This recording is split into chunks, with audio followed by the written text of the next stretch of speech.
শীতকাল মানে বাঙালির কাছে ফুলকো ফুলকো গরম গরম কড়াইশুটির কচুরি, তার সাথে আলুর দম। আর এই বছর শীত পড়ার পর এই প্রথম বাড়িতে কড়াইশুটির কচুরি হলো। আর এটা একটু বেশি স্পেশাল, কারণ নতুন রাঁধুনির হাতে রান্না, মানে আমার দিদি রান্নাটা করেছে। তো চলো তোমাদের সাথে রেসিপিটা শেয়ার করা যাক।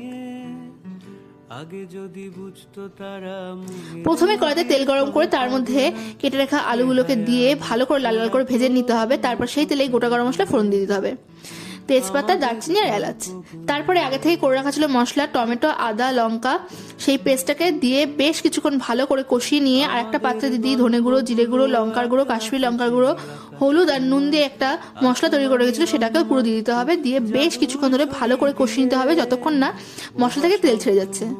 তারপর তার মধ্যে কিছুটা চিনি দিয়ে দিতে হবে স্বাদ মতন, তার কারণ দুটো টমেটো দেওয়া হয়েছে, না হলে গ্রেভিটা খুব টক টক লাগবে। তাছাড়াও একটু চিনি দিতে পছন্দ করি আমরা গ্রেভিতে, কারণ হচ্ছে তাতে মনে হয় নুন মিষ্টির ব্যালেন্সটা খুব ভালো হয়, স্বাদটা ভালো হয়। তারপরে আলুগুলোকে দিয়ে দিতে হবে, দেওয়ার পরে আবারও বেশ কিছুক্ষণ ভালো করে কষিয়ে নিয়ে যে যতটা গ্রেভি পছন্দ করে ততটা জল দিয়ে দেবে। তারপরে গ্রেভিটা একটু ফুটে উঠলেই গরম মশলার গুঁড়ো, তার উপরে দিয়ে দিতে হবে বেশ কিছুটা পরিমাণে ঘি। এটা কিন্তু জাস্ট গেম চেঞ্জার, দারুণ খেতে লাগে ঘিটা দিলে। তারপরে দিতে হবে বেশ অনেকটা পরিমাণে ধনেপাতা কুচি আর কাসুরি মেথি। তাহলেই তৈরি হয়ে যাবে নিরামিষ আলুর দম। তো তোমরা কিন্তু এখানে কড়াইশুঁটিও দিতে পারো।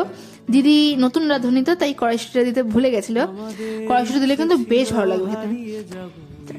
তো চলো তোমাদের সাথে এবার কড়াইশুটির কচুরি রেসিপিটা শেয়ার করা যাক। তো প্রথমে দিদি কড়াইতে হিংটা দেওয়ার জন্য মাকে ডেকেছিল, তারপর বললো যে না, আমি কারোর সাহায্য নেবো না, তুমি হিংটা দিয়ে চলে যাও। তো দিদি তারপরে পুরোটা একা হাতেই করেছে। ওইখানে দিদি দিয়েছিল হচ্ছে কড়াইশুটি, সাথে ধনেপাতা, আদা, লঙ্কা একসাথে পেস্ট করে নিয়ে সেটাকে কড়াইতে দিয়ে ততক্ষণ নাড়াতে হবে যতক্ষণ কড়াই থেকে ছেড়ে আসছে, তাহলে কিন্তু তৈরি হয়ে যাবে পুরটা। তার মধ্যে কিছুটা পরিমাণে স্বাদ মতো নুন মিষ্টি দিতে লাগবে। তো তারপর দিদি শেখানোর চেষ্টা করছিল কি করে লেচি কেটে তার মধ্যে পুর ভরতে হয়। তো তোমরা কতটা শিখতে পারবে জানি না, বাট ও চেষ্টা করছে শেখানোর। তারপরে কিন্তু নিজেই বেলেছে, আর দেখো বেশ ফুলকো ফুলকো কচুরি ভেজেও ফেলেছে। কচুরিগুলো কিন্তু সত্যি খুব সুন্দর ফুলছিল, কারণ ময়দা মাখার ট্রেনিংটা ভালোই পেয়েছে, ময়দাটা বেশ ভালোই মাখতে পারে। আর প্রত্যেকটা কচুরি কিন্তু খুব সুন্দর ফুলেছিল। কচুরিটাকে দিয়ে আলুর দমটাকে জাস্ট লাগছিল না, দেখতে দেখেই লোভ লাগছিল। আর খাওয়ার পর তো আর কোনো কথাই হবে না। গরম গরম ফুলকো ফুলকো কচুরির সাথে এরকম দারুণ টেস্টি আলুর দম শীতকালে খেতে জাস্ট জমে যায়।